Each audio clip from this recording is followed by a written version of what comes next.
the Las Vegas Police Department, it looks like they want to arrest somebody for the Tupac murder, even though it's been almost 30 years. It's 30 20. years, yeah. Well, that was 96, so 27 years ago, right?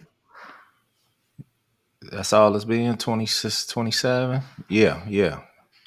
Um, I know murder has no statute of limitations, but I'm of the school that, hey, if it's been 25 years since the crime has happened, people move on, people get families, people get married, they start having kids, they move to another state, they become members of the PTA, they become pillars of the community. Yeah, they made a mistake 30 years ago, but do we really got to punish someone 30 years later? And I guess when it comes to murder, I don't believe there's not a state in the country that has a statute of limitations for murder. So murder is one of those cases that they can come get you when you're 80 years old and still put you behind bars. So it looks like the investigation into this Tupac homicide from 96, it looks like it's picking up some steam, and that there's possible arrest in the very near future. No, no doubt. I hear what you're saying about you saying that after so long, but at the same time, man, I still think they should have bust that lady upside her head who did that to Emmett Till, man. They should have. I don't care if she was 106. They supposed to should have went, and locked her ass up. But speaking on this Tupac thing, man, yeah, it's been a long time, man. But at the same time, maybe new evidences, they come across new evidence, and maybe, they had the evidence all the time and maybe they just was waiting. Murder don't have a statute of limitations. You know what I mean? That's why people who been in them streets and doing certain shit, when they get on these platforms, it's certain shit you don't say. You know what I mean? You don't implement yourself in certain shit. YouTube and interviews and shit, things of that nature could have played a big part of it. From what I read, they got wind of it when they was watching either a movie or a documentary, and they came across a book. You know what I mean? And Alex, it must have been something in that book that admitted something that they didn't know, because they said until they got the book, that's when they ramped up investigations again. So maybe somebody stuck their foot in their mouth, bro. When they shouldn't have, and now they got a whole situation on their hands. That's crazy, because that book you're talking about is the book that Keefe D wrote. And the book that Keefe D wrote, according to one of these articles, I guess got the attention of investigators in Las Vegas. And what's crazy is that the co-author of that book hit me up before the book came out and asked me if I would be willing to write like a small paragraph or like a 1-page blurb, so that they can put like on the back of the cover of supporting the book. So I said, all right, I'll consider it. And I wasn't really, I didn't really want to do it, because I felt like Keefe D threw his nephew under the bus to Greg Kading about the murders of Pac. So I was like, damn, do I really want to write a paragraph in support of Keefe D's book?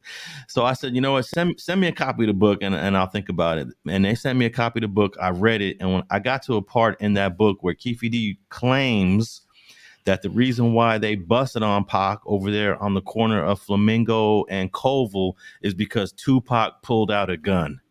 And once I got to that part, I was like, oh, I'm done with Keefe D, because I know that this ain't never happened in 20 plus something years. Nobody ever mentioned that Pac pulled a gun. And I believe that was Keefe D playing strategy, saying to himself, hey, if the police ever decide to come at me, I got a self-defense. I'll just say Pac pulled the gun out first, therefore we shot second. So that's my Keefe D story. And the co-author of that book was a guy named Yusef Jah. And Yusef Jah did an amazing book on gangs back in '95, where he interviewed T. Rogers and he interviewed a whole bunch of gang members. So I was into Yusef Jah's work. So that's one reason why I considered it. But I ended up never doing I never wrote the page for the book.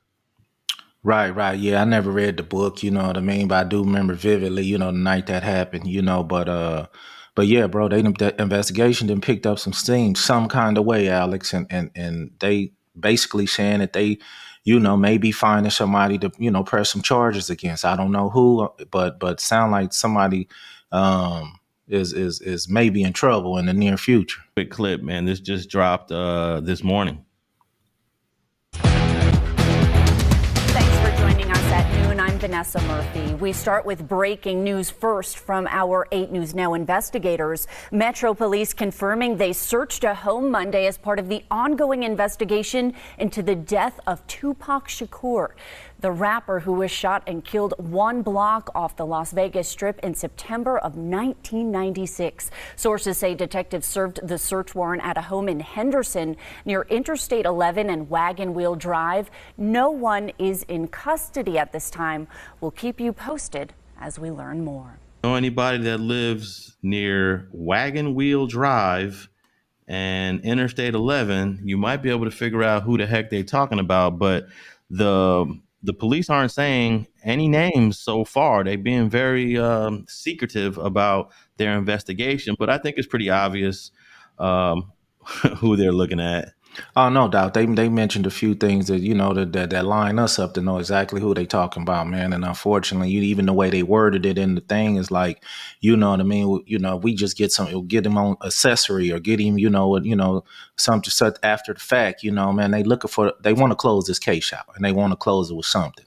So you know what I mean. They got their eyes on somebody. They got their eyes on a suspect. You know what I mean. They may have their eyes on a few of them. Whether it's accomplice, or things of that nature, but they finna put the hammer down on somebody, man. And unfortunately, after 30 years, when you think you're safe, you're not, you know what I mean? So, when dudes jumping on here and they wonder why I talk like I talk, or don't say what I don't say, you know what I mean? You got to be mindful, man, that these people can come back and shit from something you did, a book you wrote, something you said on Instagram and all that shit and use that shit against you, So we going to see how this play out, man. It's been 30 years, it'll be, you know, for all these years for them to come do something now that's crazy, but at the same time, if they just getting some evidence that they looking for, I believe somebody pissed somebody off and made them go back and do some more looking and they just gonna find something, you know what I mean?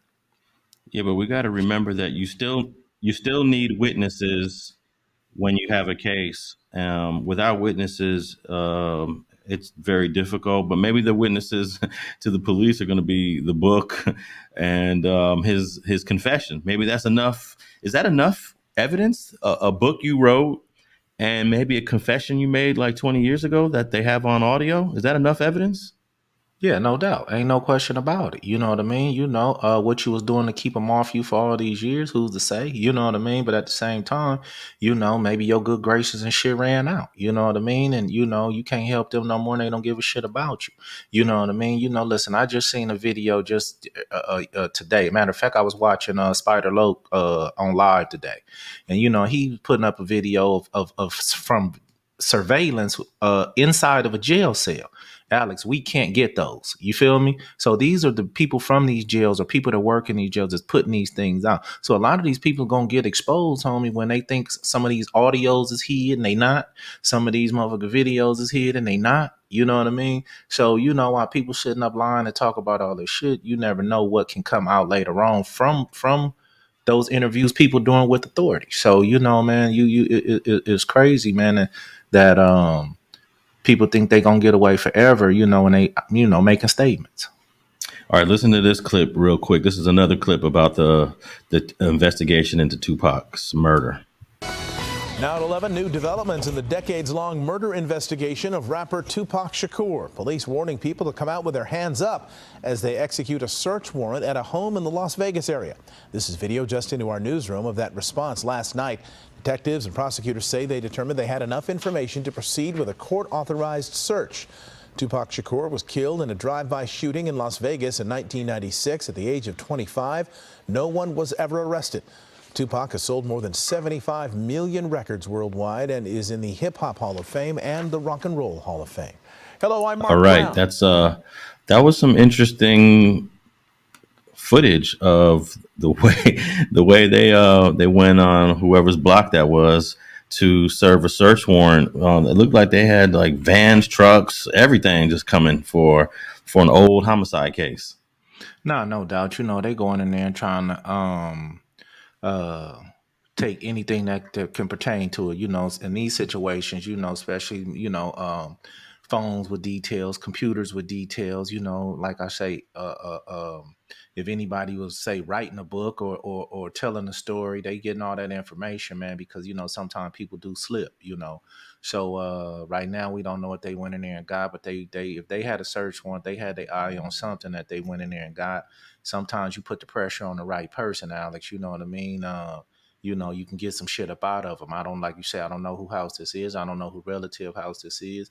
But at the same time, man, after 30 years, some people don't want to go. They might have did the time 30 years ago. They don't want to do it today. You know what I mean? So we'll see how this work out, man. It's definitely going to be in the news, man. Yeah, I think that what they were looking for, well, they obviously ain't looking for like physical evidence connected to the murder. They're not looking for guns, bullets, ammunition, shell casings. All of that stuff is gone. But what I do think they might be looking for are early drafts that he wrote of his book, because he might have had different drafts where he did say exactly how it went down, and maybe his co-author was like, "Hey, We let's got to, rewrite yeah, let's rewrite let's that. Yeah, rewrite no this doubt, no chapter." doubt. So they might have. That's probably the number one thing they're looking for: different revisions of his book before the final revision, and that might be some hell of a evidence against him, man. So yeah, I think it's clearly Keefe D. If I don't recommend anyone to dox this brother, but if you know he lives near Wagon Wheel Drive and Interstate 11, then that's who they're investigating right now. And was that video that Spider Loc was talking about related to King Von? It definitely was, you know what I mean? Yeah. And I was just shocked on how, like you say, they getting videos of inside of, of facilities, you know what I mean? So, I guess for $1, the COs will do anything. You know how this shit go, you know what I mean? But at the same time, man, for all these dudes is thinking that they, police telling y'all they gonna keep it a secret. That shit come out one day, man, and, bite you in the ass. All right, man. Our last story here is about Carly Russell from Alabama.